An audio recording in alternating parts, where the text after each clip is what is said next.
My sister Madison has always been the golden child in our family. She's 2 years older than me, married to a successful orthodontist named Trevor, lives in this gorgeous suburban McMansion, drives a brand new BMW X7, and never lets anyone forget how blessed she is compared to the rest of us mere mortals who struggle with normal people problems like student loans and credit card debt. I'm Marcus, and I've always been more of the entrepreneurial type, which in my family translates to the one who takes risks and sometimes fails spectacularly. But what they didn't know was that my latest venture was about to pay off in ways that would make their jaws hit the floor. 2 years ago, I was going through what you might call a rough patch. My tech startup had just folded after burning through investor money faster than a cryptocurrency crash. I had personally guaranteed some business loans that came back to haunt me, and I was facing the very real prospect of having to declare bankruptcy to get out from under the crushing debt. That was literally keeping me awake at night. During this time, Madison was particularly insufferable about my financial situation, constantly making snide comments about how I should get a real job and stop playing entrepreneur like it was some kind of hobby instead of my actual career. The breaking point came during our annual family Thanksgiving dinner at our parents' house.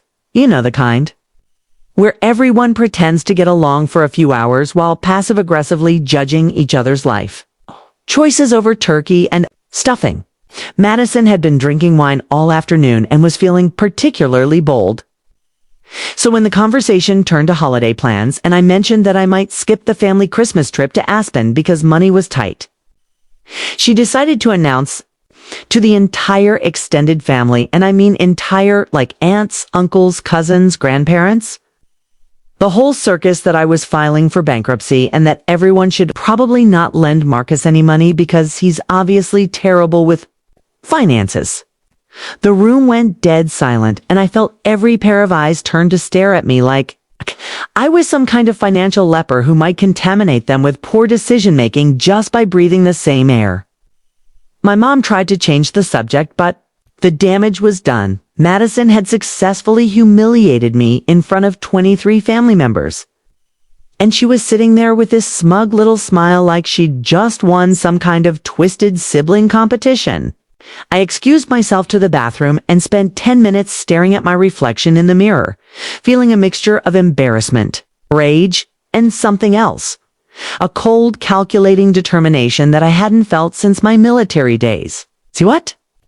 Madison didn't know, because she never bothered to actually ask about my life instead of just judging it, was that while my startup had failed, I had been working on something else entirely, flipping houses in up-and-coming neighborhoods, using techniques I'd learned from a mentor who'd made millions in real estate before the 2008 crash. I had started small, buying distressed properties with creative financing, fixing them up myself. Turns out all those summers working construction with my uncle had been worth something, and selling them for significant profits. By the time of that disastrous Thanksgiving dinner, I had already completed 6 successful flips and had enough cash saved up to not only avoid bankruptcy, but to make a major investment that would change everything. The bankruptcy filing that Madison had so gleefully announced, it was a strategic move to restructure business debt while protecting my personal assets. Something my lawyer had recommended to clean the slate before my real estate business really took off. But Madison was too busy being self-righteous to understand the difference between someone who was actually broke and someone who was making calculated financial moves. After that Thanksgiving humiliation, I decided that my dear sister needed to learn a lesson about assumptions, family loyalty, and the dangers of underestimating someone just because they've hit a rough patch. I started researching Madison and Trevor's neighborhood, and that's when I discovered something very interesting. They were renting their beautiful house, not buying it like they'd led everyone to believe. Even more interesting, the property was owned by an LLC that was looking to sell because the owner was retiring and liquidating his real estate portfolio. The house was gorgeous, 5 bedrooms, 4 bathrooms, chef's kitchen, 3-car garage, swimming pool, the works, and Madison had been telling everyone for 2 years about how it was their forever home. and how they were practically stealing it with their below-market rent. She'd even started talking about redecorating projects and landscaping changes she wanted to make.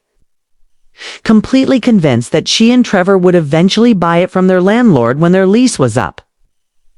This gave me an idea so deliciously perfect that I actually laughed out loud when it occurred to me. Sitting in my tiny apartment eating ramen noodles while planning the most epic revenge in sibling history, I contacted the property owner through my real estate connections because by this point I'd built a solid network in the industry and made an offer on the house. Not just any offer, but a cash offer that was 15% above asking price with a 30-day close and no contingencies. When you're dealing with rental properties, cash talks louder than anything else, and the owner was thrilled to have such a clean, simple transaction. Within a month, I owned Madison's dream house, and she had no idea that her despised bankrupt brother was now her landlord. The beautiful part was that her lease had 6 months remaining, so I couldn't immediately do anything dramatic, but I could start planning the most perfectly timed reveal in the history of family drama. I spent those 6 months quietly enjoying the knowledge that every time Madison bragged about her gorgeous house, she was actually bragging about my house.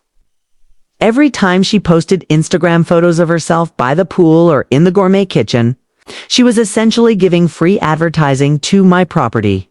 When she talked about her plans to eventually buy the place, I had to bite my tongue to keep from laughing because there was literally no scenario where that would ever happen. During this time, I also continued flipping houses and growing my real estate business because revenge is always sweeter when you're successful. And I wanted to make sure I had enough money to really make this sting.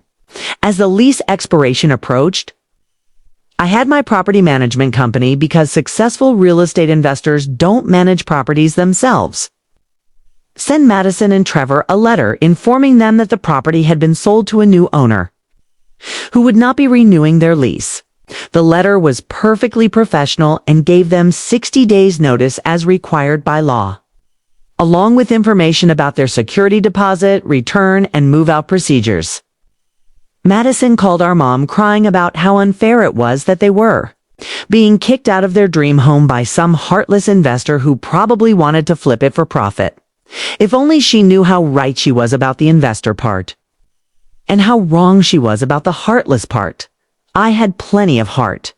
It was just focused on delivering poetic justice rather than family compassion at that particular moment.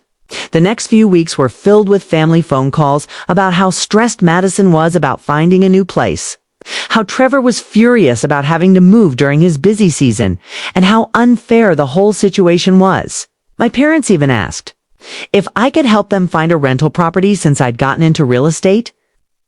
And I had to work very hard to keep a straight face while I promised to keep an eye out for something suitable. Madison, meanwhile, was frantically trying to contact the new owner to see if she could negotiate a lease extension or even purchase the property.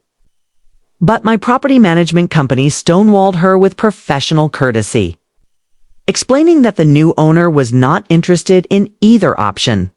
2 weeks before Christmas, which was exactly when their lease expired, Madison was still scrambling to find a new place that met her standards, which were admittedly high after living in a $500,000 house for 2 years. She'd been complaining to anyone who would listen about the greedy investor who was ruining her family's Christmas by forcing them to move during the holidays. The irony was so thick you could cut it with a knife, but the best part was still to come. 3 days before they had to be out, I decided it was time for the grand reveal. I drove over to the house on a Saturday morning, parked in the driveway, and knocked on the door. Madison answered, looking frazzled and exhausted from packing. And when she saw me, her expression shifted from confusion to irritation because she was probably wondering why her loser brother was bothering her during such a stressful time. "Marcus, what are you doing here? I really don't have time for a social visit right now. We're in the middle of packing everything because some asshole bought our house and is kicking us out." I pulled out my phone and opened the property management app that showed all my rental properties, scrolled to her address, and turned the screen toward her. Actually, Madison, I wanted to discuss your lease termination with you directly, as the new owner. The look on her face was absolutely priceless. Confusion, disbelief, shock. And then slowly dawning horror as she realized what had happened. What do you mean you're the new owner? You've filed for bankruptcy? You don't have money to buy a house? I smiled the most genuine smile I'd felt in years and said, remember that bankruptcy you announced to the entire family at Thanksgiving? That was a strategic business decision to restructure debt, not a personal financial collapse. Turns out I've been quite successful in real estate, successful enough to pay cash for your dream home. And as your new landlord, I'm here to, personally, inform you that your lease will not be renewed. And you need to be completely moved out by December 23rd or I'll be forced to begin eviction proceedings. Madison just stood there with her mouth hanging open like a fish out of water. And I could practically see the gears turning in her head as she tried to process the fact that her bankrupt loser brother had just purchased her house out from under her. But but you can't do this. We've been good tenants. We've never been late on rent. You can't just kick us out. I maintained my professional composure and explained that, as the property owner, I had every legal right to choose not to renew their lease, especially since I had given them proper notice as required by law. However, I want you to know that this decision isn't entirely business related. Do you remember what you said at Thanksgiving dinner 2 years ago? I could see the exact moment when the memory hit her, and her face went pale as she realized that her moment of sibling cruelty was coming back to haunt her in the most spectacular way possible. Marcus, I was drunk, and I was just I didn't mean. But I held up my hand to stop her because I wasn't interested in hearing excuses or apologies at that point. You humiliated me in front of our entire family, Madison. You made assumptions about my financial situation and decided to share your uninformed opinions with everyone who mattered to us. Well, now everyone gets to know the truth, that while you were laughing at my bankruptcy, I was building a real estate empire. And while you were bragging about your beautiful house, you were actually bragging about my house. I hope the satisfaction you got from embarrassing me was worth it, because it's going to cost you your dream home. Trevor appeared behind Madison at that point, probably wondering who was at the door, and when he saw me, his face immediately hardened because Madison had undoubtedly told him all about her worthless brother who couldn't manage money. What's going on here, Madison? Why does Marcus look so smug? Madison turned to her husband with tears in her eyes and said, Trevor, Marcus bought our house. He's the new owner and he's kicking us out. Trevor's reaction was even better than Madison's because he went through the same cycle of disbelief and shock. But then he got angry in that entitled way that some people do when their worldview gets challenged. This is ridiculous. You can't do this out of spite. We'll sue you. We'll tell everyone in the family what kind of person you really are. I laughed at that and said, please do tell everyone in the family, Trevor. Tell them that the brother Madison, humiliated for being bankrupt, actually had enough cash to buy a $500,000 house outright. Tell them that while you two have been renting and pretending to be homeowners, I've been building actual wealth. Tell them that actions have consequences. And maybe next time Madison will think twice before she decides to embarrass family members at holiday dinners. The conversation went on for another 20 minutes, with Madison crying and Trevor threatening. But eventually, they realized that they had no legal recourse and no moral high ground to stand on. I left them with my business card and told them to have their attorney contact mine if they had any questions about the eviction process. But otherwise, I expected them to be completely moved out by the lease expiration date. The next few days were filled with frantic family phone calls as Madison reached out to everyone looking for sympathy and support. But the story she had to tell was so unbelievable that most people initially thought she was making it up. When it became clear that I had indeed purchased her house and was evicting her, the family reaction was mixed. Some people thought I was being cruel, but others remembered how Madison had treated me and felt like she was getting what she deserved. My parents tried to play peacemaker and asked me to reconsider. But I explained that this was a business decision made by someone who had been publicly humiliated by his sister, and that I wasn't interested in family mediation. Christmas morning arrived, and Madison and Trevor were officially out of the house. I drove over that afternoon with a bottle of champagne and walked through my beautiful new property, taking in every detail that Madison had bragged about for 2 years. The swimming pool, the gourmet kitchen, the master suite with the walk-in closet, the 3-car garage. It was all mine now. Purchased with money that Madison had assumed I didn't have because she'd been too busy judging my situation to actually understand it. I posted a single photo on Instagram that day, a picture of me holding champagne by the pool with the caption, "New house. New year, new opportunities. Sometimes patience pays off in unexpected ways." Hashtag real estate, hashtag new beginnings, hashtag never underestimate. I didn't tag Madison or mention the backstory, but everyone in the family knew exactly what that photo meant. The best part about the whole situation is that it accomplished multiple goals at once. I got revenge on Madison for her public humiliation. I acquired a beautiful property that I could either live in or rent out for significant cash flow, and I established myself in the family as someone who shouldn't be underestimated just because they've hit a rough patch. Madison and Trevor ended up renting a much smaller house on the other side of town. And while they're probably perfectly comfortable, it's nowhere near as impressive as the place they've been bragging about for 2 years. Every time there's a family gathering now, there's this delicious tension where Madison can't really complain about me anymore because everyone knows that I'm actually quite successful. And I don't have to say anything because my actions spoke louder than any words ever could. The house has turned out to be an excellent investment. The neighborhood has continued to appreciate, and I've gotten multiple offers from people wanting to buy it. But I think I'll hold on to it for a while longer because every month that I've owned Madison's former dream home is another month of sweet, silent revenge. Trevor's orthodontic practice is doing well, and they're financially stable. So it's not like I destroyed their lives or anything. I just knocked them down a few pegs and reminded them that family loyalty should go both ways. The funniest part is that Madison has tried several times to rebuild our relationship. Probably because she realizes that having a successful brother in real estate could actually be beneficial to her. But I'm not particularly interested in pretending that her behavior was acceptable just because she's family. I'm polite at family gatherings, I'm civil when we interact. But the days of me going out of my way to maintain a close relationship with someone who would humiliate me for sport are long gone. Some people might think this revenge was excessive, but I disagree. Madison made a choice to publicly shame me based on assumptions and incomplete information.